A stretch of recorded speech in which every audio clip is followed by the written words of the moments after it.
मनु की स्मृति को संविधान कहने वाले कृपया ध्यान दें।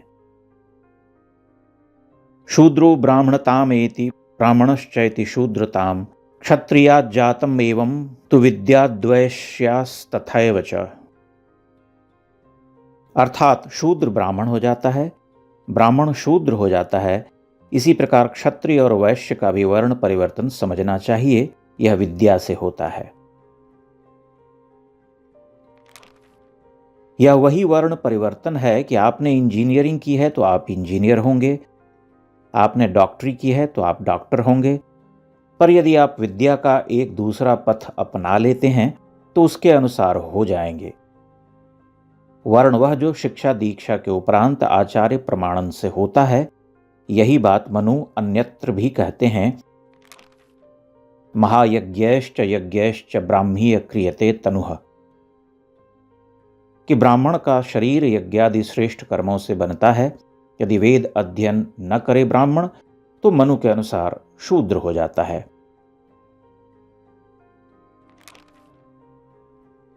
यो नधीत्य द्विजो वेदमन्यत्र कुरुते श्रमं सज्जीवन्नेव शूद्रत्वामाशु गच्छति सान्वयः। संध्योपासना न करने वाला व्यक्ति शूद्रवत होता है। न तिष्ठति तु यः पूर्वानोपास्ते यश्च पश्चिमां स शूद्रवत बहिष्कार्यः सर्वस्मात् द्विजकर्मणः।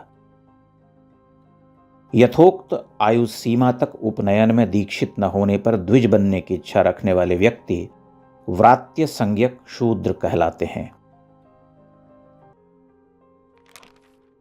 नीचों की संगति से ब्राह्मण शूद्रता को प्राप्त करता है। उत्तमान उत्तमान गच्छन हीनान हीनांश्च वर्जयन ब्राह्मणः श्रेष्ठताम् एति प्रत्यवायेन शूद्रताम्। अतः मनु के तथाकथित संविधान में वर्ण कोई स्थिर बात नहीं है, वह कर्म या गुणों या अध्ययन के हिसाब से बदलता रहता है। यह वही बात है जो शतपथ या ऐतरेय ब्राह्मण भी कहते हैं। प्राचीन भारत में वर्ण की यह द्रवणता बहुत से उदाहरणों से प्रमाणित होती है। फिर प्राचीन भारत के वामपंथी इतिहासकार और विद्वान इतने झूठ क्यों लिख गए? क्या आधुनिक समय में जो संविधान हमने अंगीकृत, अधिनियमित और आत्मार्पित किया है, उसमें हम अपने चुने हुए कर्म के अनुसार जाति बदल सकते हैं? अपने कर्म के अनुसार, अपनी एजुकेशनल बैकग्राउंड के आधार पर करने की कोशिश कीजिए, आप जेल में होंगे। कितनी मजेदार बात है कि रैमसे मैकडॉनल्ड के 16 अगस्त 1932 के कम्युनल अवार्ड को मानने वाले इस देश में कम्युनल या सांप्रदायिक नहीं कहलाते। कितनी मजेदार बात है। इस अवार्ड ने शोषित वर्ग की बात की थी, पर नाम देते हुए भी यह वंशानुगत जातीय सदस्यता की बात कर रहा था। यानी कह क्लास रहा था पर बात कास्ट की कर रहा था। स्वतंत्र होने पर उन्हें अनुसूचित जाति कहा जाने लगा। यानी हमने तो वह पर्दा भी हटा दिया और सीधे जन्म की वही जड़ता स्वीकार कर ली जो वर्ग नाम रखकर भी अंग्रेज शासक प्रतिपादित कर रहे थे। कभी देखा कि अंग्रेजों ने जो दलित वर्ग यानी डिप्रेस्ड क्लासेस नाम दिया, वह कैसे दलित वर्ग से दलित जाति हो गया?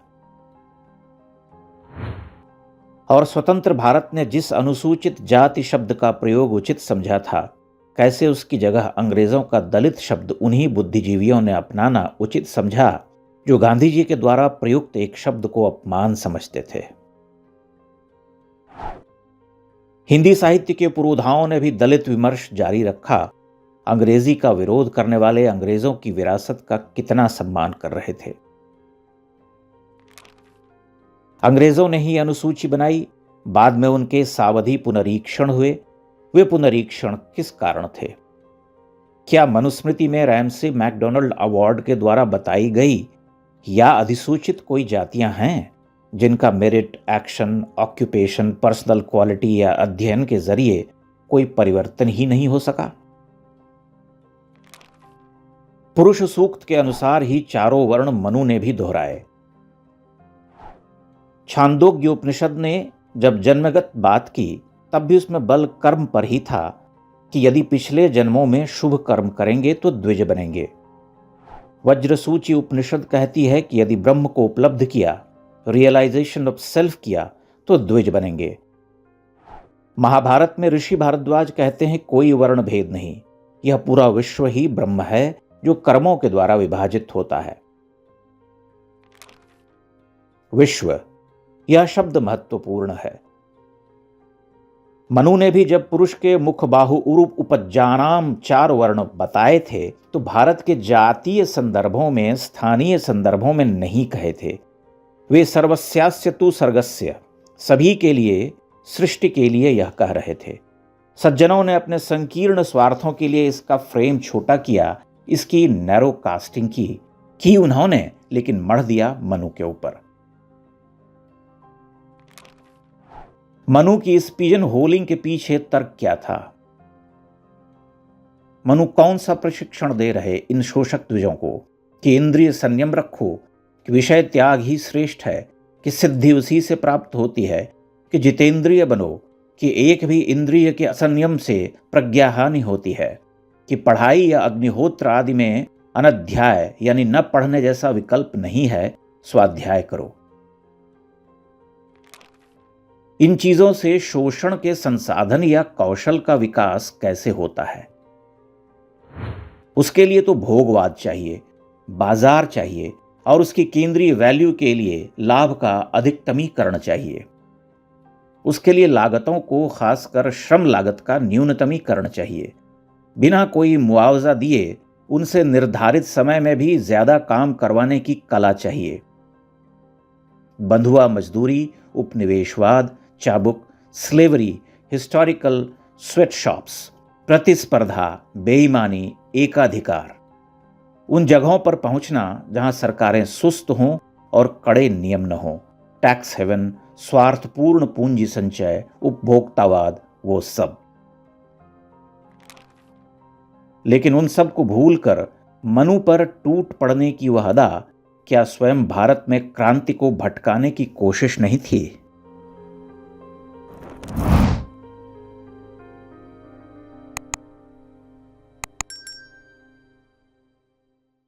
इंडेक्स ऑनलाइन के वीडियो समाज को समर्पित हैं। आप इनको डाउनलोड करके जैसे चाहे वैसे प्रयोग कर सकते हैं।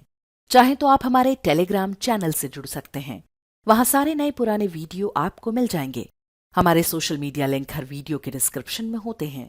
हमारा एकमात्र उद्देश्य हिंदू समाज को जागृत और एकजुट करना है। इसमें सहभागी बने। धन्यवाद।